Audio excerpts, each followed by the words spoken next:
देखिए बच्चों, हमारे पास एक प्रश्न यहाँ पे दिया गया है। सिद्ध कीजिए कि निम्नलिखित बिंदु संरेखीय है। कोष्टक में 2, 5, कोष्टक में 4, 6 और 8, 8 है। तो हम क्या करेंगे, यहाँ पे मुख्य अवधारणा लिखेंगे। चलिए, मुख्य अवधारणा। तो ये क्या होगा इस प्रश्न के लिए? तो देखिए, यहाँ पे कह रहा है कि सिद्ध कीजिए कि ये तीनों बिंदु संरेखीय हैं। और संरेखीय कब होगा? जब तीनों बिंदु एक ही रेखा पे स्थित होगा। और जब तीनों बिंदु एक ही रेखा पर स्थित रहेगा तो इससे बनने वाले त्रिभुज का क्षेत्रफल क्या होगा? शून्य के बराबर होगा। और त्रिभुज का क्षेत्रफल क्या होता है, ये लिख लेते हैं। मान लीजिए आपके पास एक त्रिभुज है। ये आपका बिंदु ए है जिसका निर्देशांक x1 कॉमा y1, और ये आपका बिंदु बी है जिसका निर्देशांक x2 कॉमा y2, और ये बिंदु सी है जिसका निर्देशांक x3 कॉमा y3। अब यहाँ पे त्रिभुज का क्षेत्रफल क्या होता है? त्रिभुज का क्षेत्रफल 1/2 और बड़े कोष्टक में x1 और कोष्टक में y2 माइनस y3, और फिर प्लस क्या होता है x2 कोष्टक में y3 माइनस y1, और प्लस यहाँ पे x3, और कोष्टक में क्या हो जाएगा, ये हो जाएगा y1 माइनस y2, और ये बड़े कोष्टक। अब हम क्या करेंगे, दिए गए प्रश्नों को हल करेंगे। चलिए, यहाँ पे हमें क्या करना है, देखिए, सिद्ध करना है कि बिंदु क्या है, संरेखीय है। तो इससे बनने वाले त्रिभुज होगा वो क्या हो जाएगा, शून्य के बराबर होगा।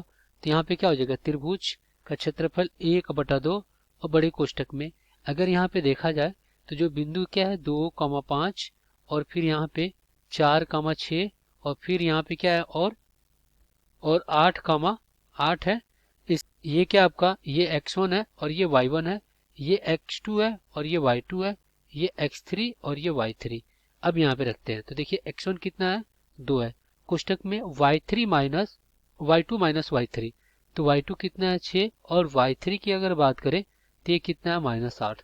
चलिए यहाँ पे प्लस, और यहाँ पे क्या है x2, x2 कितना है, 4, और कोष्टक में y3 माइनस y1, तो y3 कितना है आपका, ये है 8, और y1 कितना है यहाँ पे 5, तो हो जाएगा -5, और प्लस यहाँ पे x3 कितना है, x3 8 है, तो ये हो गया 8, और y1 माइनस y2, तो y1 कितना है 5 है, और y2 कितना है आपका, ये है y1 5 और y2 क्या है 6, तो ये 6 हो गया। चलिए इसको हल कर लेते, तो ये हो जाएगा त्रिभुज यहाँ पे 1/2 कोष्टक में, देखिए इधर क्या बचेगा आपके पास, -2, तो -4 हो गया गुणा होकर, और प्लस यहाँ पे 3, तो 4 × 12 हो गया, और ये इधर क्या बचेगा आपके पास, -1, तो -8 हो गया। तो चलिए यहाँ पे क्या हो जाएगा, ये हो जाएगा त्रिभुज 1/2, और फिर कोष्टक में क्या हो जाएगा, ये हो जाएगा 12 और -12, तो यहाँ पे क्या होगा, ये इससे कट जाएगा। तो यहाँ पे अगर हम निकाले त्रिभुज का क्षेत्रफल तो 1/2 गुणे 0, तो यहाँ से त्रिभुज का क्षेत्रफल कितना आ गया, 0 आ गया।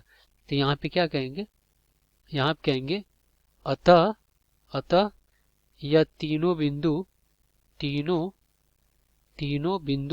बिंदु संरेखीय हैं, संरेखीय है। तो आशा करते हैं बच्चों ये प्रश्न आपको समझ में आया होगा। धन्यवाद।